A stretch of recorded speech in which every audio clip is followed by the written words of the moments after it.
Hello kabayan, magandang araw kabayan. Repairing na naman tayo kabayan ng Honda CR-V. Bago ang lahat kabayan, huwag kalimutang mag-subscribe at i-click ang notification bell para more kadbali repair tutorial and tips kabayan.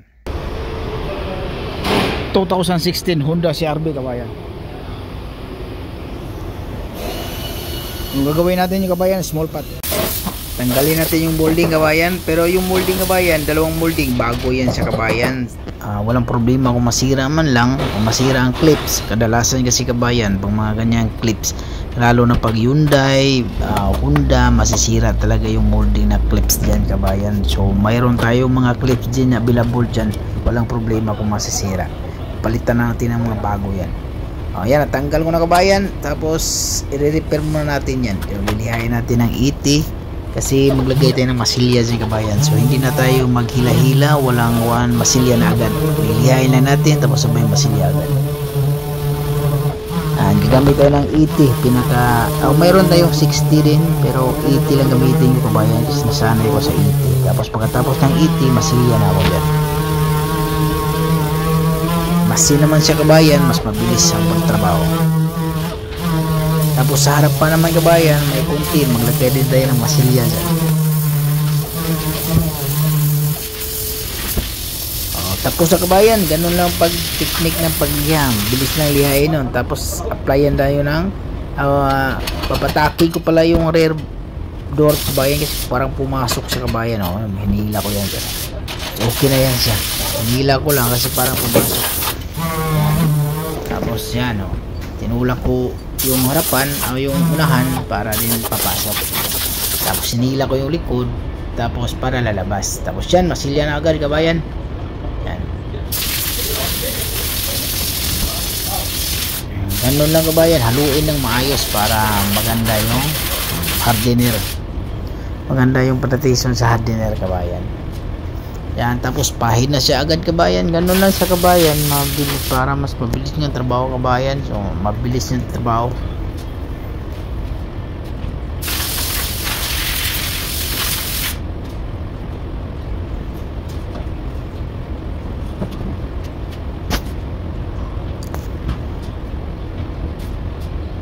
Tapos unang patong, bali dalawang patong pala din ako niyan kabayan. Dalawang patong tayong masilya dyan. Unang patong natin, pinudpud lang natin. Tapos pinatuyo ko yung kabayan, magtanggal na tayo ng accessories ng side mirror, ng trim nya, yung ganyan kabayan, molding trim, tapos yung handle, para pag matuyo na yun, lilihain na natin. Tapos yung pangalawang pintuan naman tayo magtanggal. Ganon lang kabayan para tuloy-tuloy yung trabaho, tapos mas mabilis. Kaya yung sinasabi ko, lagi kong sinasabi na unahin natin yung repair bago tayo magtanggal ng mga accessories dyan. Yan, hindi pa natuyo yung kuha natin, masilya. So tinanggal ko muna yung pangalawang pintuan din, yung trim nya, yung window trim. Medyo mahirap yun si kabayan, matigas. So ang ginawa ko ba yan, sabay angat doon sa may unahan, inangat ko yung unahan tapos sabay hila paabanti para yung clip lalabas yung clip, tapos mahila ko na yun. Ganun, may mga technique tayo kabayan na yung mga trim paano tanggalin kasi iba-ibang sasakyan, iba-iba yung paraan sa pagtanggal. Yung mga Audi naman kabayan, Audi, BMW, Volkswagen, saglit lang tanggalin yung window trim dyan kasi mayroon kang plastic na panundot, angat mo lang yan, paangat na yan siya, sundutin paangat, didiretso na yan. Walang clip, ang nag-clip na kasi yan yung kuwan lang, yung pinaka trim nya. Tapos tinanggal ko muna yung double adhesive doon sa may molding sa baba.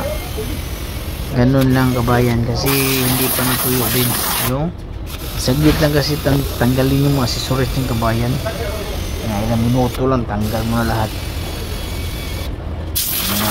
mga Honda sa hindi ganun mahirap yan.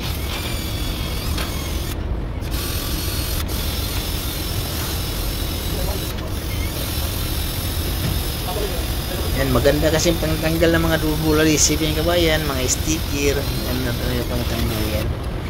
Hindi ka na mahirapan. Tapos pag plate naman, nasa plate ka, walang problema yan. I-number 2 mo kaya mabilis yung ikot. Pag plastic, katulad ng mga bumper, so number 1 na yan.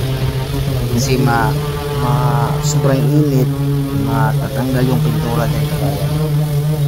Yung kabayan, iliha ko, minasin ko na si kabayan. Masin lang ginamit natin, no? Masin lang. Tapos yan, black na tayo. Isang pahid lang pala. Isang masilya lang pala ako dyan kabayan. Isang masilya lang. Hindi na ako nagpatong ng masilya.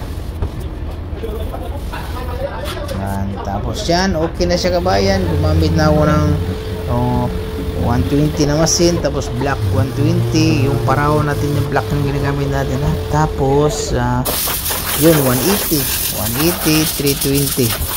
Tapos primer na siya. Kasi okay na siya kabayan. Ready na yung kabayan.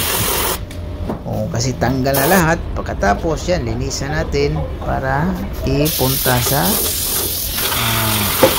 preparasyon. Tapos pahiran para natin ang kuha kabayan yung masilya. Kailangan may ipahid tayo na parang pati yan siya tatawag kabayan. Pero kailangan medyo ipahid mo ngayon. Tulad yung kabayan, pinahi ko yan. Ipahid yan. Yung mga butas na maliliit, tatakpan yan. Tapos 10 minutes bago i-primer. Kailangan para tutuyo siya. Okay yan. Okay na siya kabayan. Ready to primer na. Yan, no? Okay na. Ready to pintura na siya. Na-primer na, nalihan na. Ready na siya kabayan. Ganun lang kasimple kabayan. Ayan na kabayan. Tapos na kabayan. Pinturahan. Ililinisan na lang siya. Kasi kasama dito yung karwas din kabayan. Yan yung molding kabayan. Hindi nakasama yan. Walang bago yan. Okay, don't forget to subscribe. Subscribe kabayan. Yon kabayan, magmasilya tayo kabayan ng Kia Soul. Kia Soul yan sa kabayan. Pinder lang yung tama. Maliitan lang kabayan. Hindi na blending yung pintuan. Kasi medyo malayo lang naman yan sa kabayan.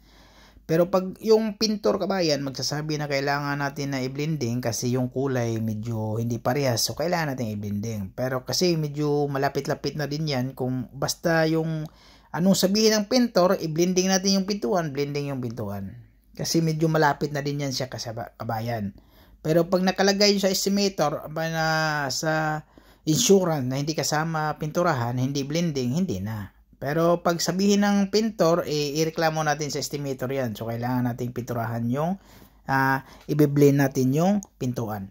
Yun kabayan, nagmasilya tayo kabayan. Yan, kunting pahid lang kabayan. Tapos imasin natin yung pagkatapos kabayan.